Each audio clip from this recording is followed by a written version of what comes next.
Welcome to Age of Wonders 4. My name is DasTactic. This is going to be like an introduction video. It's going to be very detailed, so strap yourselves in, sort of get your pillows ready. You can sort of drift off to sleep as I sort of drone on talking about this incredible game. I'm only joking. I think that if you love the Age of Wonders series, then I hope that this video will be entertaining for you. If not, you really just wanted to see gameplay, then maybe skip this video if you are sort of really just wanting to sort of see how the game is played.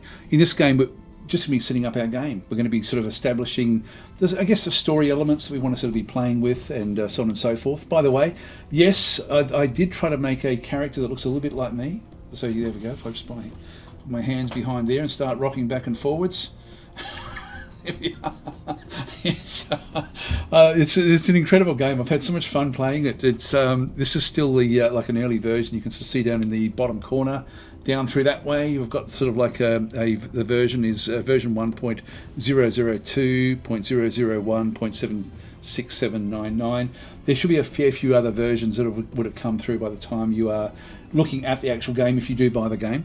Now, the approach I want to take with this whole series, let's just go and start there.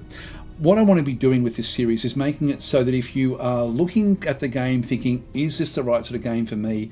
I'll try to explain things enough so that you actually get a feel for whether it fits the way that you want to then play the game. That's one thing I want to be doing. And I'll be doing that a lot, so I'll be explaining things fairly slowly and fairly methodically to go through how to sort of get the enjoyment out of the game, really.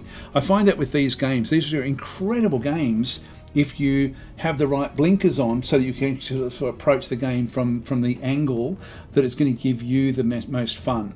And this is one of these games where you can min-max it, meaning that you can basically sort of try to get squeeze the absolute optimum out of everything, or you can just go with the role-play flow of it. And I sort of want to combine a little bit of both in this particular one, just to sort of satisfy. I know that different people have different ways that they like to play these games.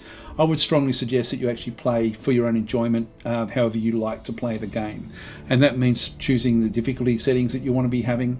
One thing I think you'll be pleasantly surprised with, and I know there's a lot of you out there, because I get a lot of comments when I'm doing live streams, that a lot of people actually get really excited about the idea of games like this, and particularly with the Age of Wonders type games, but then find it overwhelming. This game feels so much more intuitive than it's ever felt before, and so I think that if you're in that camp where you actually like the idea of the game but have never really got into Age of Wonders, I think this may be the game that sort of changes that for you, because it is, as I say, it is fairly intuitive. The other aspect of it as well, with the actual game itself, is it's simplified a lot of the things that used to be quite big in Age of Wonders 3, for example, and in Planet 4. And by that, they haven't dumbed them down, they've just simplified them. And so an example of that is, for example, the most armies that you can bring actually into a fight now is not 6, where you can surround like a hex and attack it from 6 different angles. It's now actually you attack through lines rather than through surrounding, and you can only have a maximum of 3 stacks coming in. So the battles are smaller, they're more contained, they make more sense. So it's actually a great addition. But the other big thing of that one, it makes them faster and does simplify them.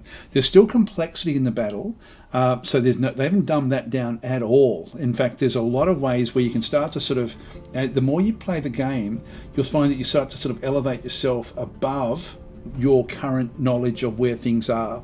Little things, for example, like the order that you attack, is so much more impactful in this game than it has been in previous games, because that can have a big bearing on the damage that is done by certain units.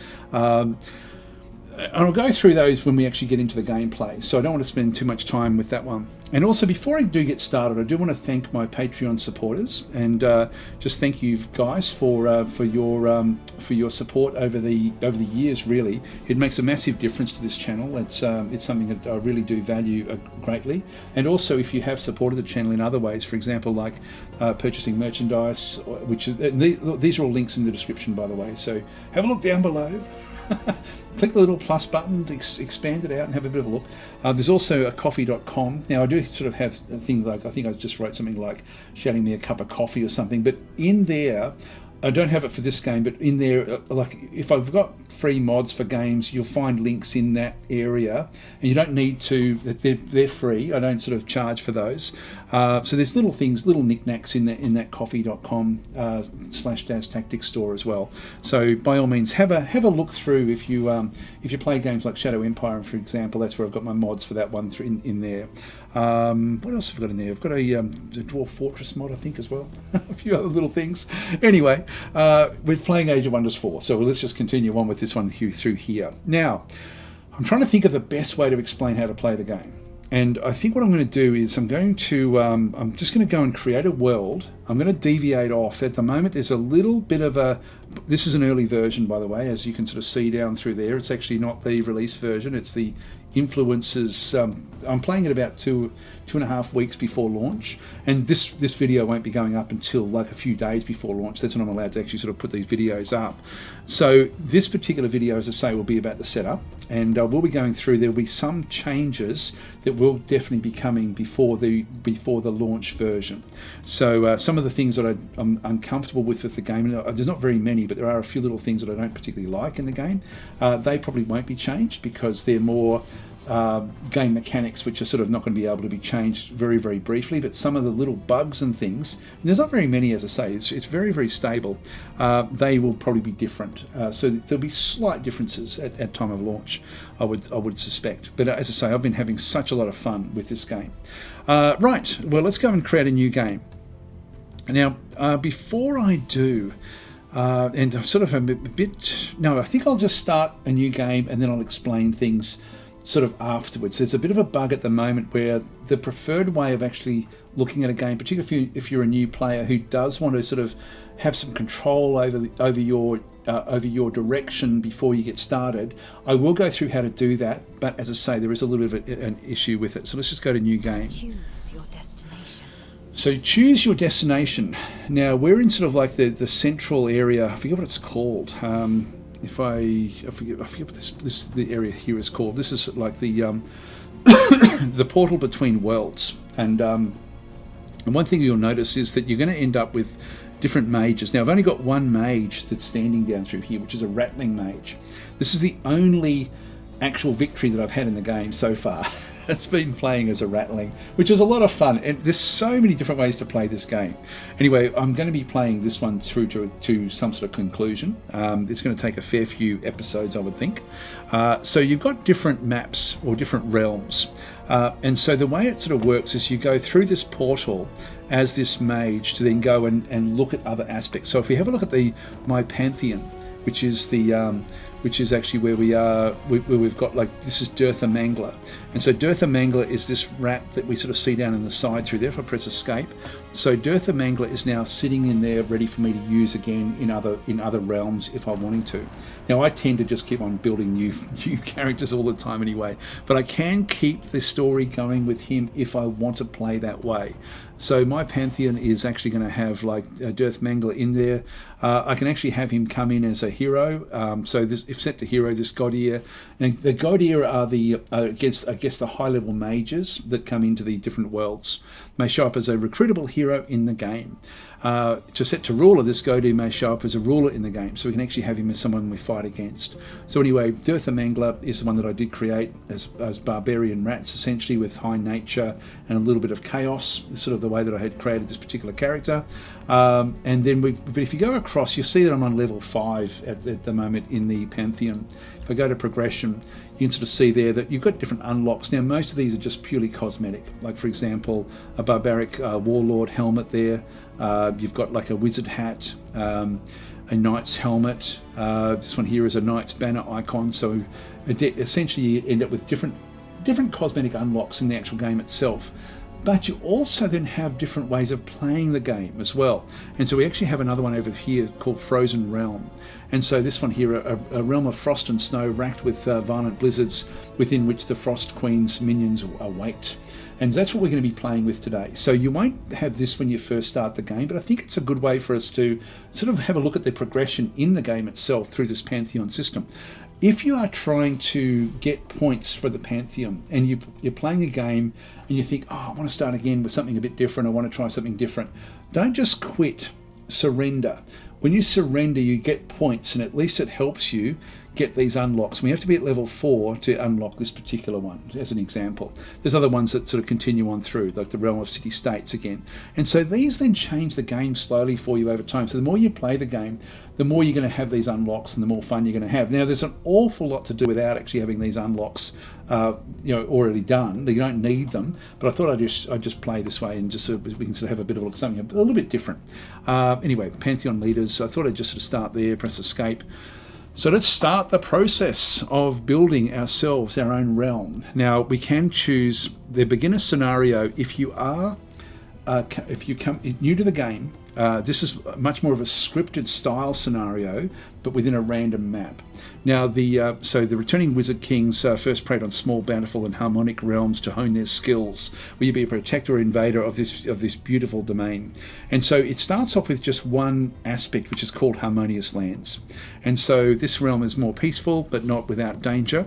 The high tier ancient wonders are absent, and the high tier infested spawners are absent as well. So it's a simple world.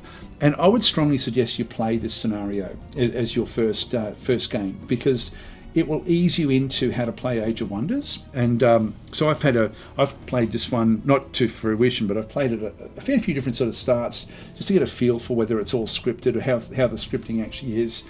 What it does is it just changes the parameters and makes it a little bit easier to sort of work within the world itself. And just be aware, though, that even if you change the difficulty settings, the actual enemies you face will be set to easy, no matter what difficulty settings you actually... it may even be very easy, I forget what it is. Anyway, it's not a difficult realm to start with, and it's a good one, though, because it really does introduce the feel of the game. So I would strongly suggest playing that one as your first game. And look, even if you're an experienced Age of Wonders player, I would still strongly suggest you start there, because the game mechanics are not the same as what we have played before in the past. There's very little you can take from, for example, Age of Wonders 3 or even Planetfall and have it work for you in the same way. It's going to feel different. So that's a really, really good scenario to get started with. Then you've got like a story sort of campaign essentially.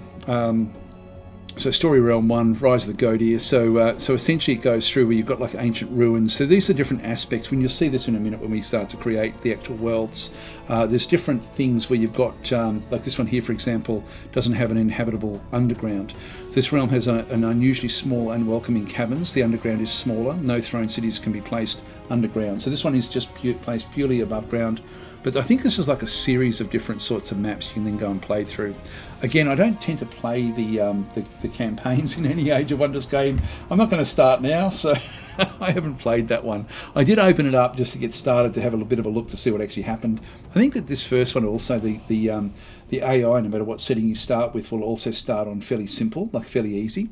And then I think it sort of slowly ramps up from there.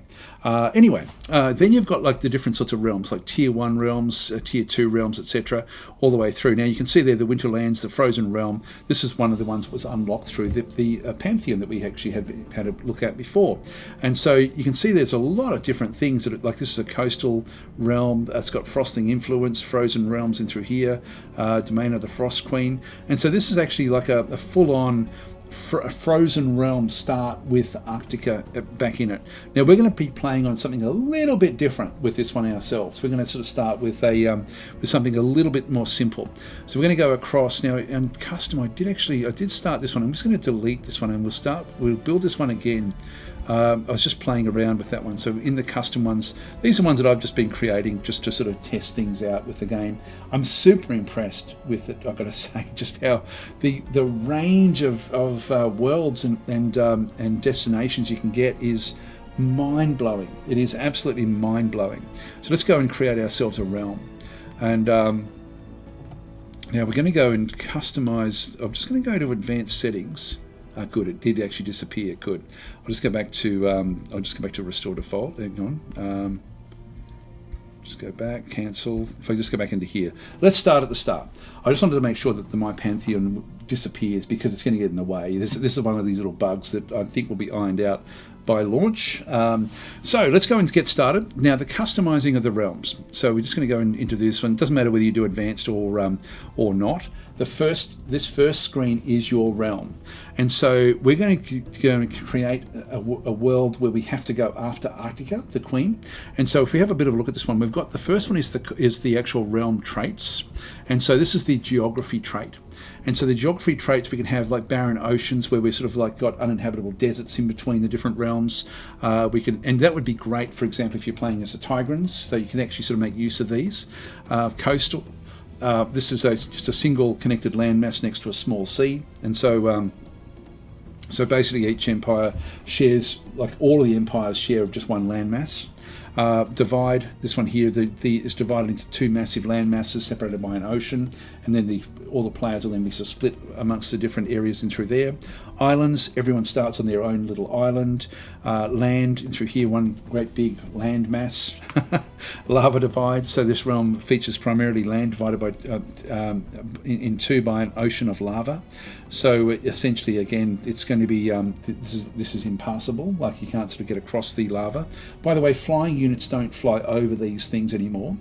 Flying units are more, think of them in terms of they're land-based. They almost like hop small distances. So they do actually have some benefit, but they can't traverse water unless they've actually got the ability to traverse water like the other units, and they certainly can't traverse lava. So this is different than what we've sort of seen in previous Age of Wonders games. Lava lakes and through here, so this consists of one large landmass pocked with lakes of lava, and then we've got scarred divide. So there's different ways of playing, and if I go and choose one of the other ones like coast, for example, and then go and click back in here, continents will be back in there again. Now, I think we might just play with continents. I'm tempted to play with that one or islands, but let's just go with continents. And so each empire shares a landmass with one or two other empires. So let's just go that way. The next one is the climb trait. So what sort of climate we're dealing with. Now, by default, it's been set to none, and I think I'm just going to keep it at none, just so we've sort of got like so you can see everything. I was tempted to go with the frozen realm and back in through here to then sort of make it so that the Arctic and Highlands provinces are common, but let's actually not do that. Let's just keep it on none. That way you'll sort of get a feel for just how rich and beautiful the world actually is. And all Age of Wonders games have always been beautiful, and this is no exception at all. Like, it really is great. The next one is the inhabitants trait. Now, be careful with this one through here, because this can have dramatic impact. I'm hoping that this gets ramped down a little bit. What you end up getting is you get a lot of different sorts of, like when it says like fiend units are common, it doesn't mean that they're common like 50% of the units are going to be fiend units. It means like 95% of the units are going to be fiend units, which sort of gets a bit boring, to be honest. So I'm hoping that they scale those backwards. And so common, means more like 50% rather than 95%. And I found that with the ones that I didn't test all of them, but I found them with a lot of them. You ended up with just, it was so prevalent. There's a lot you can choose from in here. So I tend to just leave this one now set to none and just leave it that way. And so until that's sort of tweaked downwards, for me, it's just too much. This next one through here is the presence trait, like who's around. Now, we've unlocked Domain of the Frost Queen through the My Pantheon, so we can actually play with this one through here. So the realm is dominated by a powerful queen of frost and winter. The Frost Queen Arctica starts with a large throne city. The Frost Queen starts with 2 additional cities, and the Frost Queen minions gain Frostling transformation. Whoever defeats Arctica is victorious. So I think that might be a good way for us to sort of play the game. So I think we'll actually go that way. So we're going to pop that one in there. Then we actually have 4 other different miscellaneous traits that we can sort of add into the actual game itself. If we go and click on these, we can then see we've got like environmental effects, different sorts of undergrounds, wondrous past, for example. So due to the rich nature of this realm, there are many ancient wonders present. So ancient wonders are common. Let's go with that. That sounds like fun. So we can sort of have that one set. We've got 4 of these we can put in. So I can go back in, and we've still got like massive underground, and we can just add more and more of these things in there. Free cities can actually have different aspects to the actual free cities, and the free cities are vitally important in this game. Like, it's these are not just to be taken over. These are actually a really rich part of the story in the actual game itself now, and consistently part of the story. You do take over certain areas, but your actual realm is fairly contained, and it actually works incredibly well. The balance of this is beautiful in the game, I've got to say. But you can sort of play where there's no free cities at all. Like it's sort of one of these things where you've got to almost create your own free cities. You can there's so many different ways of playing this game. So free cities are rare, but ruins are common. So you can sort of rebuild cities from ruins if you sort of played with this particular start. I don't think we'll play with any of these. I want to keep it fairly vanilla to a large degree. You've got different rules in through here, like death casting, disdain for evil. So all empires gain grievances against empires with evil alignments. Underground starts, so civilizations only thrive underground in this realm, forcing the throne cities to each empire underground. Each throne city is placed underground, which, like depending on who you're playing as, if you're playing as like a Molken type faction, then that's probably going to be good for you. If you're playing as the elves, probably not so much. Anyway, it's got so much stuff. Unlimited power, so the realm is awash with astral power, and spells flow freely without any limit. Your combat spells cost 200% more mana to cast, but you can now cast multiple spells, for example. So you get different ways of playing. These can be fairly wild and woolly, so just be aware of that. They have a dramatic impact. I think we might just leave it purely on Wondrous Past, so we'll just go that way. So we'll just leave that as the miscellaneous traits. Now that sets up the actual base setting for the actual world itself, and I'm just going to go and change this one. I will call it what I had it there before. So Artica's Folly, I think is what I called it. So Fluey. Folly. So Artica's Folly, I'll just call it that way, and we just change what the visual is going to look like through the actual portal itself. So we'll just go across and find one that's fairly frosty. That's of course ice. That one's good as well. That's more magical.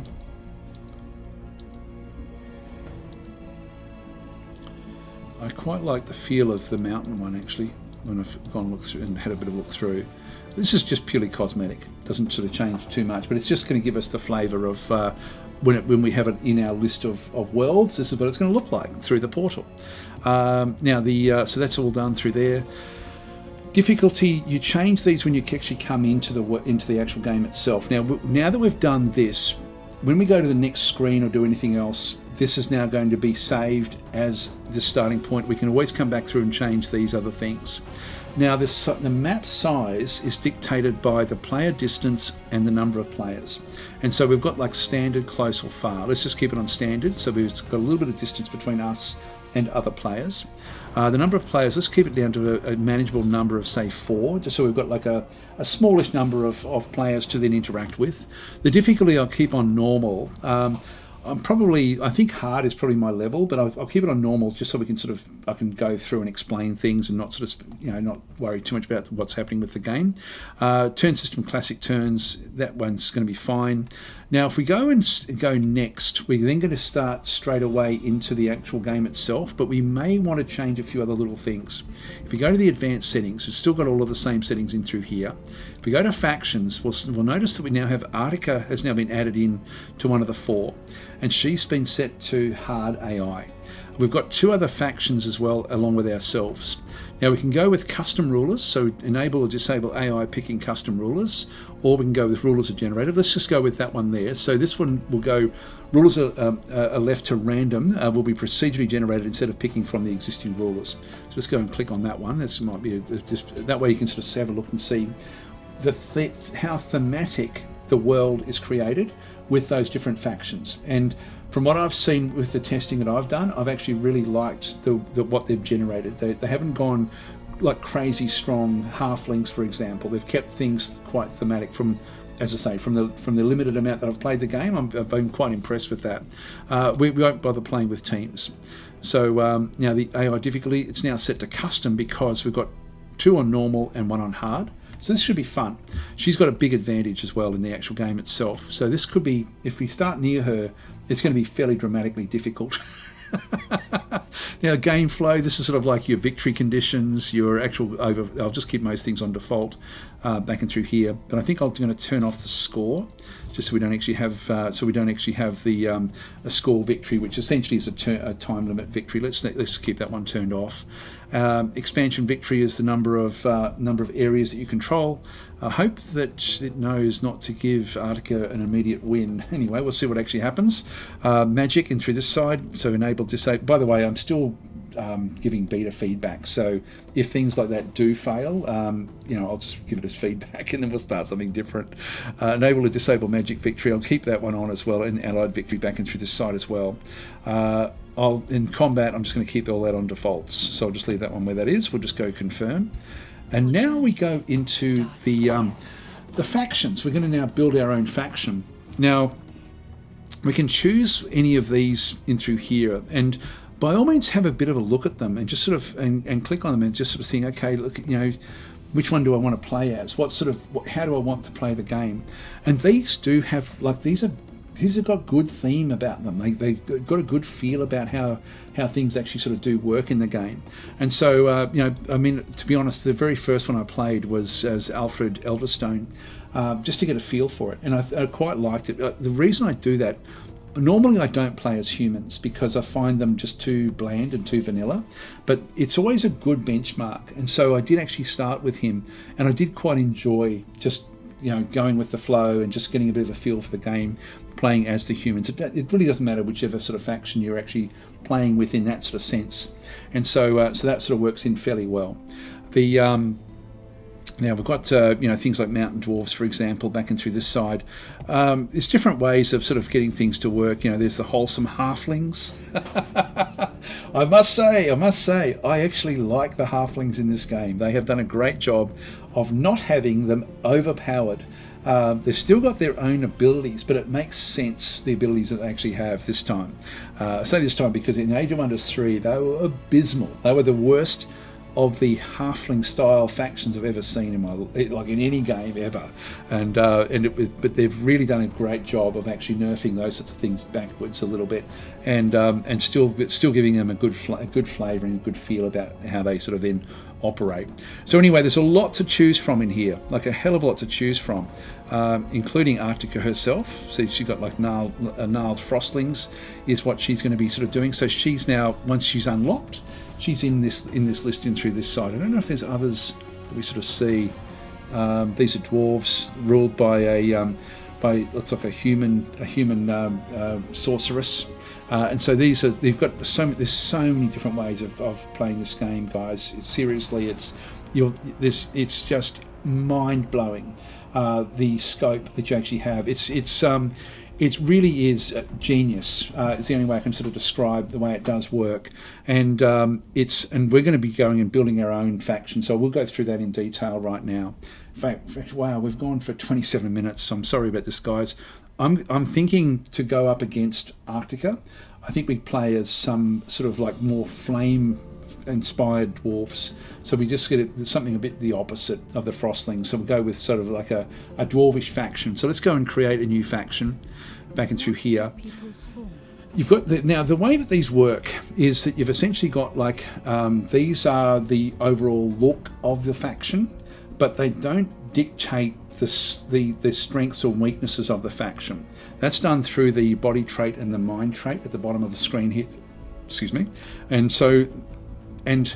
I guess you can sort of say, well, okay, then why don't we just go with halflings and get rid of their traits and make them with the same traits as orcs? And you can if you want to. If that's what you want to do, you can do that. As I say, the game doesn't seem to do that. The game sort of seems to keep them fairly thematic.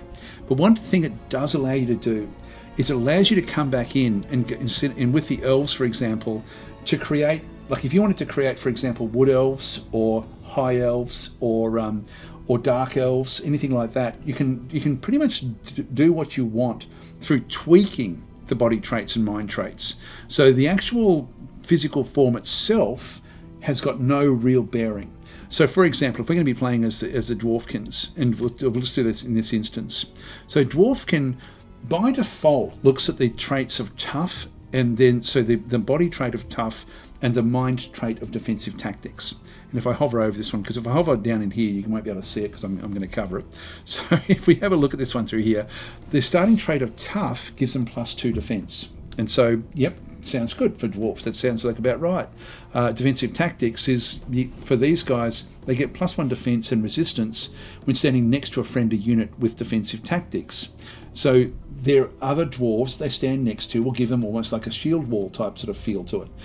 Is essentially how that will sort of then go and work. It's sort of. And so that's sort of the native area that the dwarves tend to sort of work. But we may want to tweak that a little bit. Now, one thing I'd suggest that you do is if we go and choose dwarf, and we'll go with our physical form here first, and then on the next screen we then have to sort of choose the culture of how we then sort of push forward. At that point, the game gets exponentially, not difficult, exponentially, there's the amount of choice you actually have, the way you're going to be playing, it has a dramatic impact on how you play the game and how you approach the game and the different aspects you actually have. This screen is more cosmetic, even though it does actually have some bearing depending on what you do choose. So yes, you can choose halflings that have got the strength of orcs if you so desire, but that's entirely up to you. I'm never going to do that myself, so we'll leave that one where that is. But let's just go and go to Dwarfkin, and we're just going to go and change the body trait. So yep, I'm sort of not in the way of that one. We're just going to have a look at this one now. We've got tough down through here. So we've got different things. Like this is a purely a defensive thing. It just gives them +2 defense. Whoops, we've got strong as well. Strong is more of an offense. So melee and physical ranged attacks deal 10% damage. You've got resolute, so negative. So this is they're more able to resist enemies that use a lot of status effects, which I'm not going to really worry about that one. Resistance is going to give them +2 resistance. Got quick reflexes. We don't want that one. Hearty, give them extra hit points. Fast recuperation, regenerate an additional 5 hit points per world map turn, which doesn't sound like a lot, but it actually is impactful. That's quite a good one if you're wanting to sort of roll on with forces that sort of look after themselves. And then bulwarking through here. So this one encourages a slow and steady play style. So the defense mode grants +2 defense and +2 resistance. So it's tough. I'm actually fairly happy with that one, to be honest, although bulwark does give them that extra resistance. Now, it means that you then have to sort of play into defense mode, which we could still do that one. I might just so we can do something a bit different. Let's go with bulwark, and we're going to go instead of defensive tactics. Maybe that still is the one that we want to do. Have a bit of a look at. We've got ferocious, which deals 40% damage. We've got underground adaptation.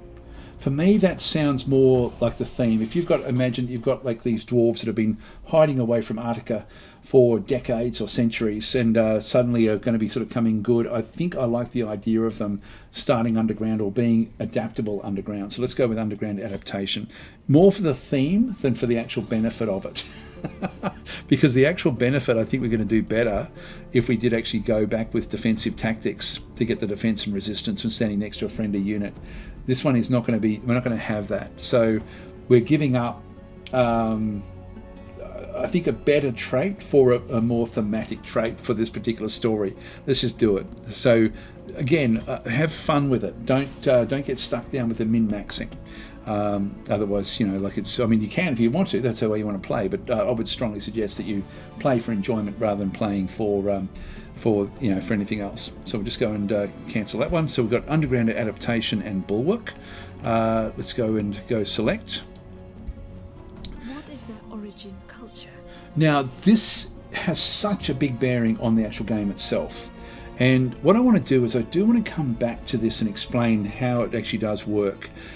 We can see different things as we choose the different cultures, and I'll come back and show you once we've got it selected. I'll then, before we go into the next phase of the game, I will actually go back, because at the moment there's a bug where I can't show you in game. But I would strongly suggest when you get to this screen, press F1. Now we're going to do that at the end of this whole process, but press F1 and then I'll show you that at the end.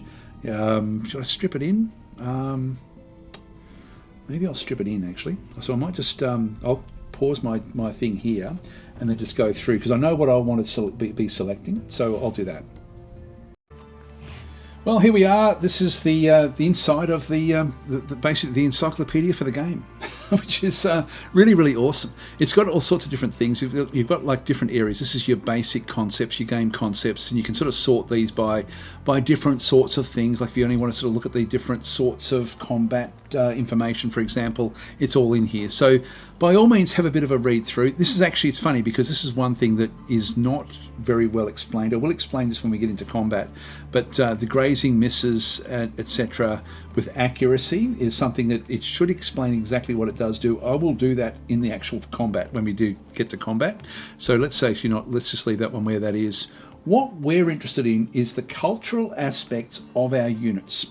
So we're going to go across to units. This is actually very different than what we've sort of seen in other games of Age of Wonders, where it would then sort of, it used to sort them by the faction that they were from or anything like, or the class that they actually have. Now, essentially, the classes are the cultures in the game. So you choose what you start with based on that. Now, let's just go down to dwarf.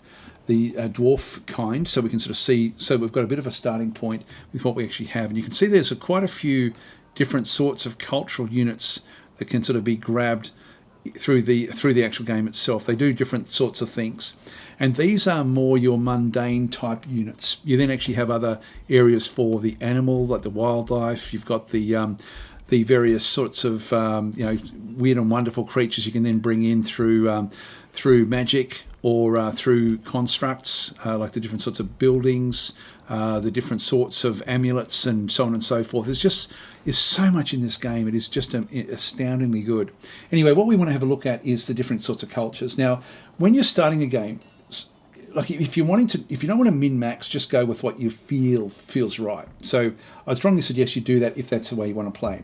If you are wanting to play a particular way and you've got an idea in mind how you want something to work, then use this particular area. You also then have things, for example, like the lore, like it just goes through the backstories. You've then also got like the different tomes in through here as well.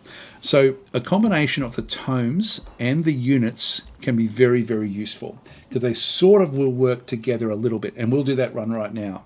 This will take a little bit of time to explain, but if we've got all the cultures I've shown in here, we want to isolate it because we can only choose one culture, and that's going to dictate what sort of units we get, at what level we get them as well. And that's vitally important. So if we go across into have a look at these. Now, if we start at the top and just work our way through. Now, click on feudal and then click on tier. So we sort by tier. And you can see through here, every single one of them is going to have something that looks like this with a compass. These are your scouts. So every single group will have a scout unit, no matter what you go through. If I go to feudal or if I go to barbarian, there's the scout unit there, the tier number 1 is going to sort of still show the Pathfinder type unit. Will look different each time, but that is essentially the scout unit. So that little symbol there, scout unit. So though weak in battle, these swift units are useful for exploring the world. Scout units have fast sight, so they can see and just go and hover over these things. So they've got +1 vision range, essentially, with what they actually can go and do. So we've got those ones in there.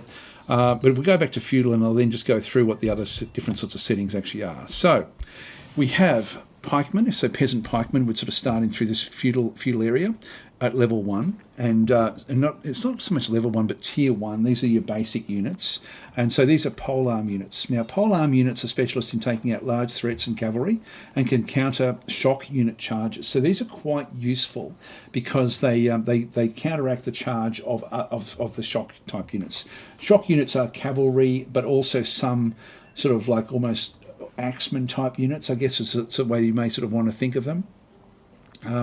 These have got like first strike, so they do get to sort of choose when something does attack them. They do get to attack first. They're charge resistant, so they aren't really impacted by charge. They do extra damage against large targets and cavalry, so 40% extra damage. So these are great if you're going up against monsters. So it's sort of they're quite a useful unit to actually have. So they're actually a good unit. They come in with two defense, one resistance, which makes them okay. You know, they're not too bad. The arch unit is the other tier 1 unit that you're going to then be starting with, and this one here just shoots a bow, and so it shoots 3 different arrows from the actual bow itself. And so ranged unit, like there's different sorts of range units, but this one is a bow range unit, so an attack unit that takes out its targets from afar. It is somewhat vulnerable. Its accuracy is affected by line of sight. Cannot fire its main range attack if engaged in melee. And so these guys don't have any defense or resistance. So these are targets for the enemy if they can get through to them. Then we've got things, for example, in our tier 2, we've got a support unit back in through this case, which is this is a support unit, which is this one's called a bannerman, but essentially a defensive specialist that supports friendly units from afar and protects them. These usually have pretty good protection, to be honest. These can stand in the front line, but they don't do well if like so it's got a defensive mode called warding. They often have things like the banner smite, so this is a single magical attack at a target unit, and this is at range 4, and so cannot be used when within the enemy zone of control. So while they can stand the fighting, they don't perform well as an actual fighting unit. As a melee unit, they have to be sort of back a little bit to do that role if you're going to use them offensively, but you can use them defensively. They still actually will work defensively. They do actually have this warding ability, which gives them a little bit of a bonus of resistance around everyone else around them. So they are very, very good units, the support type units. So that's going to have the Ankh symbol. Then we've got like these are sort of like sword and shield units back and through here. We can sort of turn them around. And so these are considered shield units, great at blocking enemies and protecting allies against physical attacks. A shield unit gains shield defense, and so they actually do have like a shield wall ability, and you'll notice that these will often have like very, very strong defense, but not very good resistance. So they tend to be fairly open to magical attacks, which is a bit of a problem. But they tend to have like good hit points as well. And so they just do sort of traditionally just standard sort of melee strikes in through there. And then we've got another type of unit in through here, which is their tier 3 under feudal is actually a knight. So this one here is riding a boar into battle, and these are shock troops. So shock units, an offensive unit specialising in disrupting the enemy line. A shock unit has a charge attack, which counters shield units, but can be countered by polearm units. And so this is actually where you've got like a rock, paper, scissors type arrangement where the shock units are great against the shield units. The shield units are good against the sort of like the pikeman type units, and then the pikeman units are good against the shock units. Sort of the way it would then sort of tend to sort of work. So it works in very, very well. Again, it's simple, but it works beautifully well. Now there's another type of unit. Let's just go to the barbarian just for a second, and we'll just have a look at the extra. The next type of unit as well, and this one here. They've got a thing called a Sunderer, and this is a skirmisher unit. Now the skirmisher is cheap and swift units that are useful at flanking and targeting lone enemies. They do have a couple of advantages like swift and slippery. They can skip past zones of control a bit more easily than other types of units, but they actually come in with less hit points than a melee unit. They do actually have a melee strike, so they can actually be used as a melee unit, but they also have a ranged ability as well. So these are actually a bit of a hybrid, fairly interesting units to actually sort of then use. Slippery, this unit does not trigger opportunity attacks, so he can sort of move in and out of the zone of control of other units without any real problem. And swift, so this unit ignores the effects of terrain in combat, so he can sort of zip past problematic terrain. So it's so in that sort of sense, it's a very, very mobile foot unit back in through here, sort of like almost like a light infantry type unit. So that's the different types of units. That's all that we really have. Everything else now falls into those particular areas. So what we want to have a look at, we have to think, okay, well, how do we want to play our play style? Now we've got that sort of bulwark ability. We've got that ability to sort of to knuckle down and I think we've done it by now. I'm just trying to think because I'm recording this after because of the problem I have with it sort of covering up the rest of the game. If we have a look at it, we've got the feudal gives us pikemen and archers really as our tier 1 units. Now I'd prefer to actually have shield units in there to make better use of the bulwark. So feudal is okay, it's just not great. My shield units come in at tier 2. If we go to Barbarian and go by the tiers, you can see there I do actually have a warrior unit, which is a shield unit, coming back in through here. I do actually have another type of unit through this side as well. So I could go with a barbarian start if I wanted to. And this will then sort of then end up promoting more of the chaotic style of affinities in the actual game itself, which we'll go through in detail in the actual game. So this one's actually okay. We've got a Fury unit back in through this side. This was not bad actually. This is not a bad choice for us to go this way. Then we've got the Mystic, which is much more of a. Oh, that's the other thing we didn't actually talk about the other different type of magical unit. We went through the support unit, but we've also got like a battle mage unit. So the Arcanist in through here is a battle mage unit. So magic users who specialise in range offence and weakening enemies. Their accuracy is affected by line of sight. Cannot use their main magic attacks when engaged in melee. So again, these are much more. They just sort of do like three like every. Well, they've got 3 actions essentially with their actual magic itself, and so these are your battle mages. And you can see there with Mystic, you end up with 2 of them. The tier 3 is also like a much more high level Mystic sort of character, where you've got like better attacks going in with the cosmic bolts. You also then have a Star Purge as well, which if he doesn't move is going to do good damage, always hits basically. So that's if you're playing as more of a magical type faction. So for example, you may want to be doing these as the elves or something along those sort of lines. Even the Tigrans might be a good choice as well for this sort of style, just from more of a theme than anything. Then we've got Dark. These are sort of more of the evil. Let's just go through and choose our good old our good old dwarfs. And so these end up, if we look at the tiers and through here, we have we end up with a ranged unit which we can use, and a dark warrior sort of type unit, which is going to be, of course, a shock unit. So we've got like an entry-level shock unit back in through that side. And we also have, you'll notice there's no shield unit in here. So this is not, for the way that we want to play the game, this is not really the way we want to be playing. But if we wanted something a bit more aggressive, then Dark would be good, because we'd end up with the shock troop in through there. We'd have a warlock at level 2. We'd have a pikeman there for defence. That would be our only real defensive unit. And then we have another shock unit there as the actual Dark Knight, which would come through riding the boar. God, it's just this is such a good looking game. It's just mind-blowingly good. Anyway, that's Dark. Then we've got High, and so this sort of then takes us into another different area where we've got we've just got like another good choice for us too, by the way. We've got Dusk Hunters back in through this side, where we actually have the ranged unit. We've got our shield unit there in tier 1. So both of the things we wanted are sort of where we want to be. The Sun Priest is a good support unit back in through there. It's got a Spirit Blast, so these are much more sort of spiritual. The Daylight Spear back in through this side as well is going to have the in this case, it's going to this is like essentially a pike unit, and then we've got like the battle mage. So this is a fairly well-rounded. It doesn't have the skirmisher unit, but it has a fairly well-rounded mix of low-level units that you can then sort of bring in using the high risk. So they don't use the skirmisher. And then we're going to be looking at, and we're going to be playing as the Industrious in this instance, because they do sort of feel right as dwarves. And so we've got like the Arbalist, which is a crossbow unit. It's only got like 1 shot, so it actually can move and then shoot at fairly. So this is a much more mobile style of ranged unit. Still only very, very weak, as you can sort of see at the top there. And we do actually have then a more, like if we don't move, we can then do an overdraw of the crossbow and do even more damage. So they're the different sort of styles that we actually have with the Arbalist.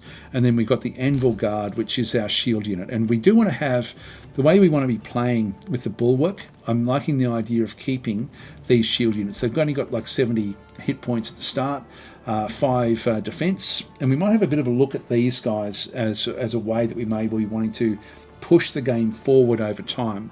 Halberdier comes in at level 2.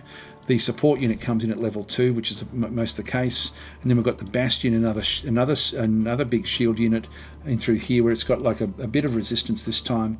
Very, very high shielding in what it actually gets to do. And so this is actually our tier 3. So again, using the bulwark style. This feels right to me because we're strengthening up our shield units. We don't have a battle mage unit, so that's actually a weakness that we actually have, and we also don't have a skirmisher unit. So it's incredible how this choice and the combination of choices changes the way that you can play the game. So really have a close look at this, because I wanted to spend a bit of time on this one because it really does show it, and this is a great way to look at it. Let's just go back to our level 1, because we're mainly going to be using level 1s for a large portion of the game, and these are useful all game because you can then sort of upgrade things over time. Now if we start with this particular unit, and if you open up this little sort of star symbol through here, we've got different sorts of things that we can then aim for, like with the major transformation. So this is if it's going to be sort of more of an angelic sort of style. And these also do different things, like they become flying. They have faithful, which reduces the unit upkeep. So if we went that way, one thing it doesn't tell you in here in the help file, which would be quite helpful, would be where this is located in the tomes. So you may have to go hunting for where these things actually are, but you'll get a feel for it. This is going to be in the Order tome. This is going to be in the Mystic tomes and through here. So you've got Astral Attunement, so this can pass through walls.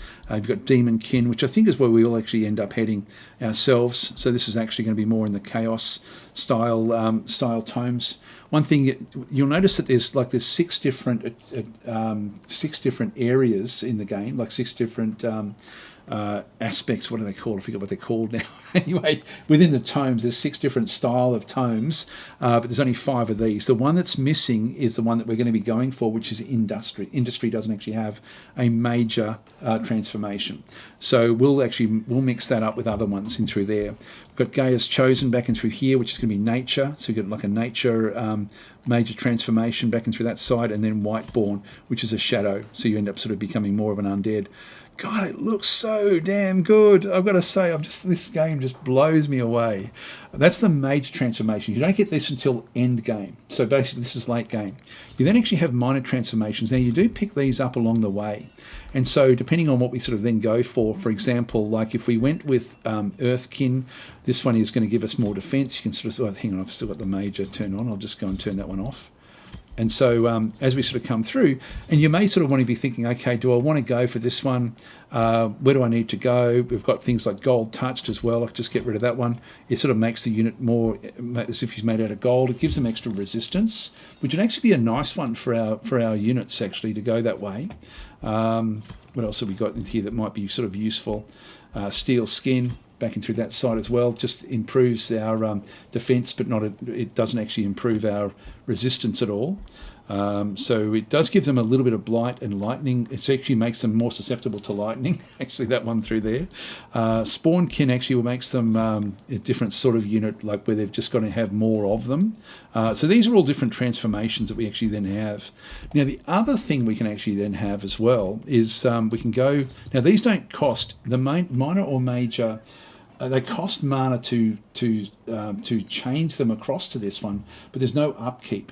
Whereas the enchantments have got upkeep per unit. And this is one thing I don't really like about the game. So we're going to we'll be choosing what we do to mitigate that so we can still use a lot of these. So we've got things, for example, like adaptive armor. So this one here, if we go and click on that one, you can see there the armor now changes to a different sort of color. So this one is once per turn. Whenever enchanted units sustain non-physical damage, they gain bolstered resistance in through this side if we went with that particular armor. Now we have to go and hunt where these things are from. Amplified arrows. Let's just go and choose, like this is artisan's armor back and through this side. Again, just gives us other different sorts of abilities. So we get plus 30% critical hit chance. That would be pretty good. Not so much, I guess, for these guys, but for other ones maybe, because these are going to be much more defensive. I'll just look at a few of the other ones. Demonic focus back and through this side. This gives us +1 strengthened and temporary, and you get +5 temporary hit points. That one only affects the support units, battle mage units, so we don't get to do that one. What else have we got? We've got flame burst weapons. So this one is a affects shock, shield, fighter, polearm and skirmisher units. So if we go and click on that one, you can see that their weapons then become sort of like with some sort of flame. That one's also just not really the type of ones. We've got frost weapons there. You can mix and match as well if you're wanting to, but just be aware you just end up paying through the nose for that one.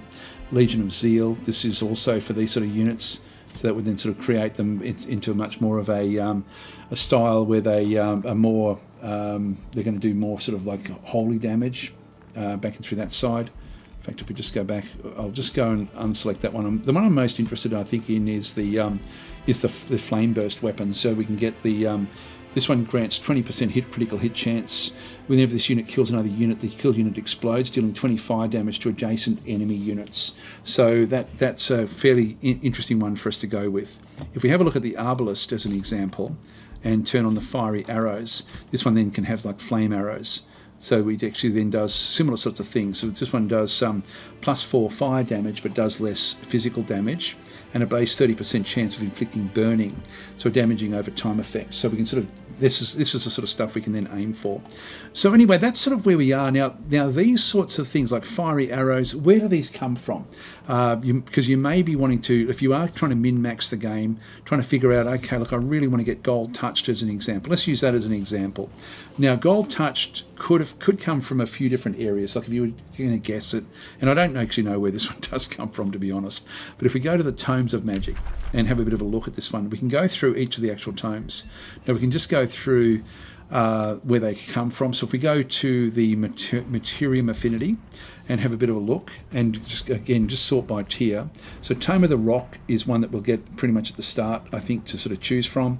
The first tome is important to choose. The Tome of Enchantment will give us the Seeker Arrows plus the Sundering Blades. This gives us a 90% chance to inflict a Sundering Defense back and through this side. We also then have, for example, things like the, if we go to the Chaos Affinity, this one's going to give us, and again we just sort by tier, the Tome of Pyromancy. This will then sort of work in well. We're looking at there with the Searing Blades in through that side. Actually, we weren't looking at Searing Blades. We're looking at something different. But this one here is a low-level unit, low-level unit enchantment, which gives us extra fire damage and 20% damage against targets that are burning. So if we combine that with the flame arrows, and then we have Searing Blades as well for our other units, we can light them up with the archers, and then go in with the actual melee troops to then use the Searing Blades to sort of then do more damage. So this is a good one for us to sort of start with as the Tome of Pyromancy in the chaos area as a good start. If we just go back and have another look at Materium again, and we're looking for that gold. Actually, sorry, I'll just go back to the tiers. So we're not seeing gold there. I think we'll see it probably more in order, to be honest. But it may come through this one through here. Dust Storms. Artificing, Transmutation, there's a Steel Skin that we saw there before, Terramancy. Yep, once we start to get to these top levels, you don't tend to, oh, there's Gold Touched. So this is a minor race transformation. Tome of the Golden Realm makes the target race gain an affinity for gold, granting them +2 resistance and +1 gold per population in their cities. And so that's the actual, that's the minor transformation there to become Gold Touch. So that was under the Materium Affinity, which is what we're going to sort of be aiming at. But have a good look through these. There's so much in this game that allows you to flick around, and you don't, like when we end up going through the various tomes, we get a choice of all of the tomes when we actually get to do it, or the tomes at the level that we're going to be coming in at. And so you do actually start off with some, like when we do start off with Industrious, which is what we're going to be doing, we do actually come in with, so this is Tier 1 Industrious. We've got Bolstering Chant, Steel Fury Chant, or Rune of Industry. These are the sorts of things we could actually get. I think we may start off with this one all the time, I think. Anyway, it's these are the different other abilities that we get just natively from the choices that we then make. We've also got general research. These just come in for everybody, and these are just going to be general research tomes just to set up the scouts if you're wanting to do that one. It's just cool the way it does work. Like there's just so much in this game. It is mind-blowing. Anyway, let's get back to the game.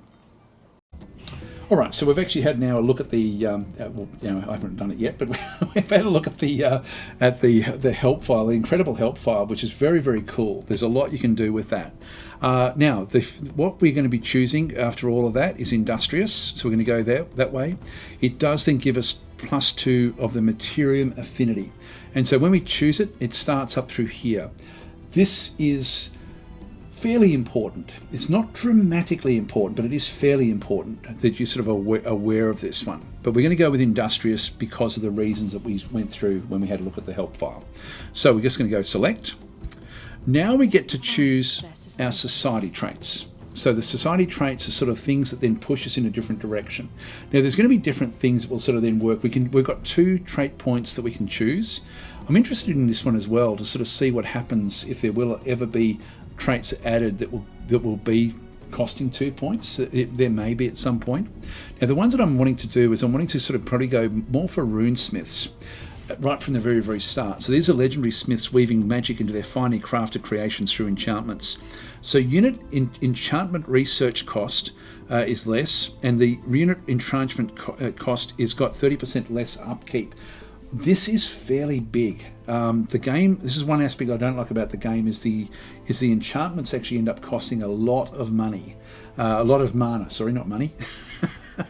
A lot of mana. And for me it feels uncomfortable. And I'd be preferring to pay up front for those rather than paying over time for those in enchantments. But anyway, we're going to go with that one. So we're going to go with this one mainly for that reason. Also, shield units and polearm units, which we've actually had a look at before, go up with 1 extra rank right from the very, very start. So we sort of start that way. So let's just go with runesmiths. We now have 3 of the Materium affinity, and let's now go up to the other one that I wanted to go with, which is I think this is going to be a favourite of most people, to be honest, is prolific swarmers. So they find their strength in fast population growth and overwhelming numbers. So cities require less food to gain population. Tier 1 units have an extra rank, so our shield unit won't be just ranked number 1, they'll be ranked number 2 now. So that's where we've got sort of like our basic fighting units are going to already be stronger. And non-magical origin units require negative 20% unit upkeep again. So we end up with even less upkeep. And as I say, this is dramatic, the impact that this can actually have in the game. So we'll go with prolific swarmers. It's the one aspect I don't like in the game. It's I love everything else. I just dislike that aspect. I find it can, if you don't manage it but you're wanting to sort of put all these enhancements on your units, and I do want to be doing that, then without some way of actually mitigating the actual cost of it, it becomes really, really expensive. Now we've actually just got ourselves to a position where for most of what we do, it's going to be costing us a small amount of mana, not a big amount of mana. And so that's the main reason I've been choosing these. So we'll just go and select both of those. So we've now got 1 chaos with the three Materium. So we'll just go and select. Choose your first tome of magic. Now, the tomes come in 5 different levels. Now, we only get to choose from the level 1 tomes initially. And again, if you have a look at the help file, you'll then be able to sort of see all the different tomes, or in the game you can see all the different tomes as well. But these are the tier 1 tomes we get to choose from. Now, it will try to select what it thinks you want to be looking at based on what you've chosen up through here. So Empire Materium Affinity would be one of them, and this will then give us another +2 to whatever we sort of then get to go and choose. So if we choose this one, so we're on 3, but it's saying 5 if we choose this one through here.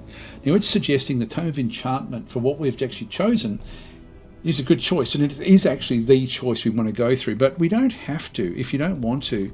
That we've got Tome of the Rock, where we get different sorts of units that we can bring in, different sorts of abilities. Here's the minor race for transformation to give us an extra defense if we wanted to go that way. But we don't really get, we have to sort of choose wisely on this first one. It does set the flavour of the direction you go with your spell casting and your research. And so a lot of the initial units that you get, the extra units, will come from these tomes. So we've got nature tomes, order tomes, which would actually be another good choice for us as well, by the way. Tome of Faith, Tome of Zeal, these are different sorts of things that would actually work fairly well. That would then break us into other, like we'd end up with sort of like 2 order, 3 materium, so we can sort of play a bit more wide than tall. But I think we're going to be playing tall initially, and then maybe sort of branching out a little bit over time, because you don't have to stick with the one. You can chop around a little bit, and so and again, play it your way. Play for what you want. Like if you're wanting to have like more of an undead sort of start, or undead sort of creatures, you can start with the harvesting of souls by using the Tome of Souls in through this side. Cryomancy is the frost one. This is what Arctic will probably be starting with, I would be thinking. Evocation back in through there. This one is the see, actually that one there is the shadow. Yeah, so shadow, you got the undead, or you got the frost basically from the shadow. Then you've got evocation, warding, and then we're back to like the chaos ones, the Tome of the Horde, pyromancy to get the flame type weapons. I almost wouldn't mind getting this one as well. That wouldn't be too bad, just to go with the sort of the opposite of what Arctic is going to have. It really is, for me, it's between these. We've got Seeker, we've got Sundering Blades. I think we might do that. Let's go back to this one, where we start off with getting like a few of these things, like the Searing Blades and the Fiery Arrows. And so we'll go that way, because that's what I would have shown you in the, now that I know what I'm doing, I would have shown you that when we come back and do the other one. So let's go and select that one. Now, this, again, you've got like a champion who is much more connected with the world. They'll be from the faction that you do start with.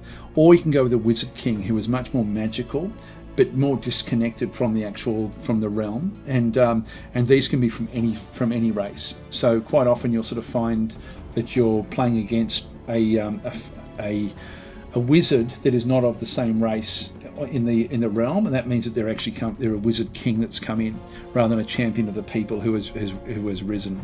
So I'm going to choose a champion simply because of the thematic in my head. I'm thinking of sort of like like a Narnia-esque type world, like the Lion, the Witch and the Wardrobe type scenario, where you've got like the Frost Queen, and she subjugated all the different people, and so you wouldn't have a Wizard King come in to rescue the dwarves in that instance. They would rise from the underground themselves. So let's go with this champion. Reveal yourself. Now we get to construct our champion, basically, and sort of how we want them to sort of then operate. So I'm just going to go through. Most of this is cosmetic. There are a few little things that aren't cosmetic. The top in through here is cosmetic. Let's go with red and yellow, red and orange. I tend to always gravitate to these colours. Wouldn't mind something a bit different. No,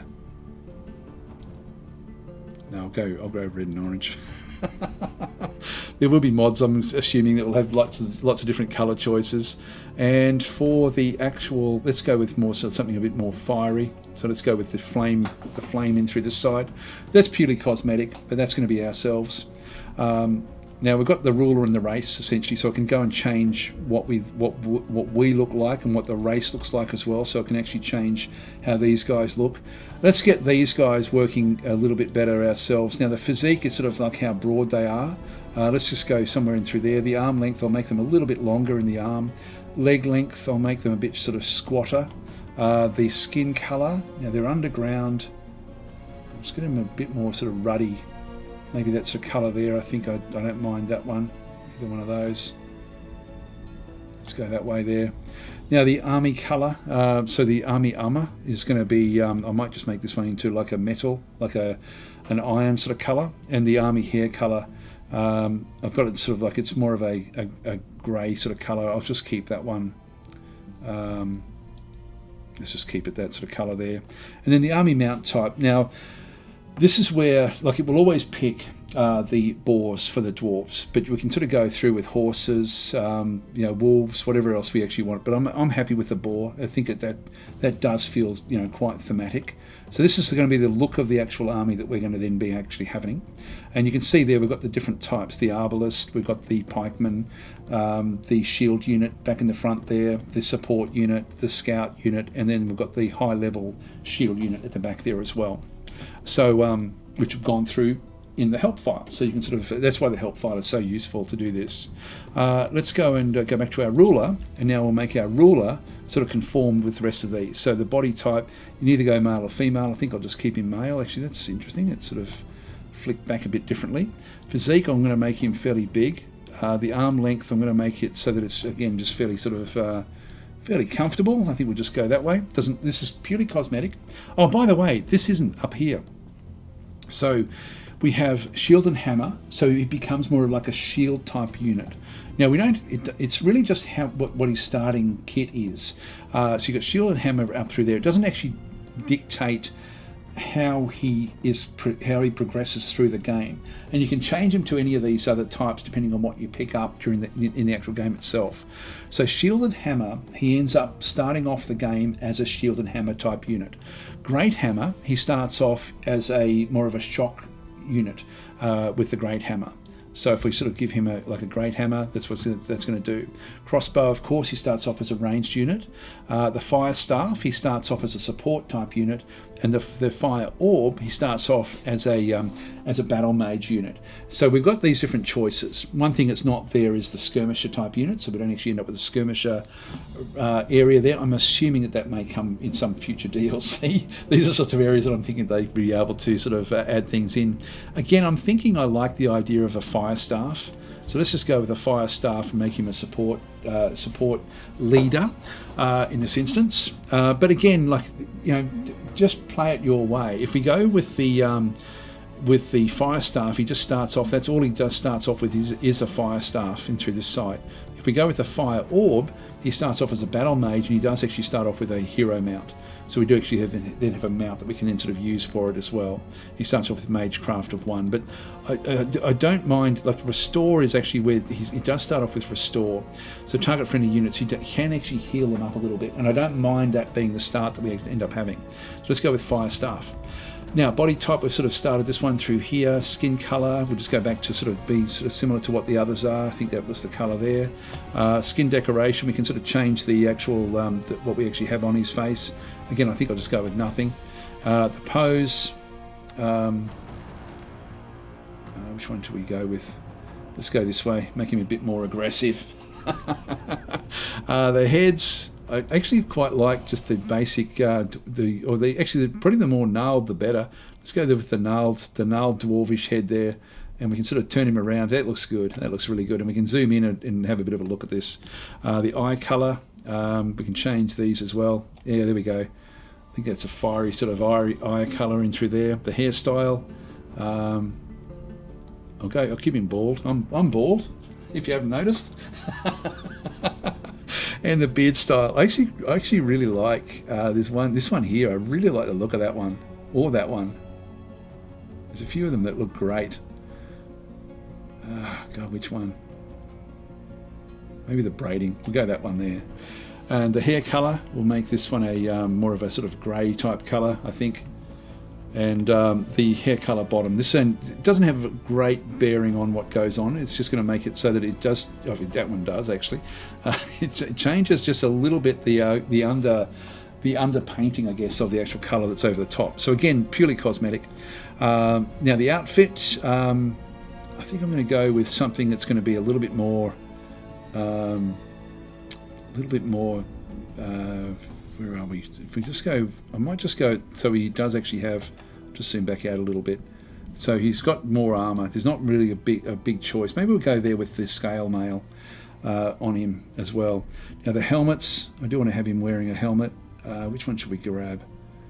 I don't mind something like that actually. Oh God, it's a great looking game. I think I'll go this way here.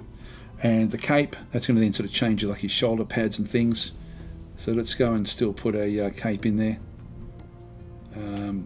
Again, I don't mind that. We can just sort of rotate him around, have a bit of a look and see what he looks like. Actually, that cape doesn't look all that good, does it? Sort of, it's clipping through him a little bit.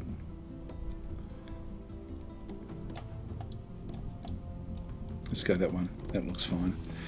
Not that it's going to matter much in the game. And I think we will just keep it so that we keep more metal. I can go sort of more of a coppery sort of tone, or or a gold tone back in through here if I wanted to, but I think I'm just going to keep him with the same sort of metal as his compatriots. He is a champion of the people after all. And so we can do like a full-on randomise again if we wanted to, but we're not going to do that, of course. And so we've now set up our ruler and our race. So we'll just go select. And so the title is First Protector or Emperor. I'll go First Protector. And through this case, that'll be got First Guardian as well. Actually, I'll go Protector. That'll be okay. Now I'm just going to keep on redoing things until I'm happy with what. So this is Fafnar, the Stocky Craftsman, Dornier, Diligent Dwarves. I'm more looking down through here to sort of get what we want. I might have to do it as well. I might just do it myself. There we go. I did actually change the this one, by the way. I've changed it into a Forge Lord. That sort of sounds good. I've called them the Forge Born. It'll be the actual race itself. And we've got DasTactic is going to be the actual group. So glory to Forge Lord DasTactic, champion of our kind. He will bring a new age of prosperity to the Forgeborn. So it's really awesome the way it sort of does work. So stout, hardy and stubborn beings who are used to living in the most rugged regions of the world. To them, the best offence are I didn't write this, by the way. This is the game. These shields and their patience in battle. They can thrive underground as well as anyone else could above ground. They have respect for smiths and other artisans, preferring a strong wall over a decorated palace. They are legendary smiths capable of crafting the finest armour and weapons. They find their strength in fast population growth and overwhelming numbers. Sounds great, doesn't it? I love this. I love what they've done. It is a work of genius that they've actually done with the game. It's just brilliant. So onward we go. So this is now ready for us to go. We're now travelling to the realm, and that brings this episode to a close. Here we are. We start underground. So we'll get ready to go, and I will now go through and leave it exactly here, and then we'll sort of come back through for episode 1. So thanks for watching, guys. Hope you're going to enjoy this series. I'm really, really looking forward to it, I've got to say, like enormously. So, and I will, as I say, I'll be treating this one fairly sort of slowly. As you can sort of see, this first episode was quite a slow boil, and we're going to be doing the same thing as we go through the actual game itself. I really do want this to be something that hopefully will ease anybody who's got any sort of qualms about the game. I'd like to at least ease those qualms and get people just playing the game, which would be fantastic. Thanks for watching. I will catch you next time.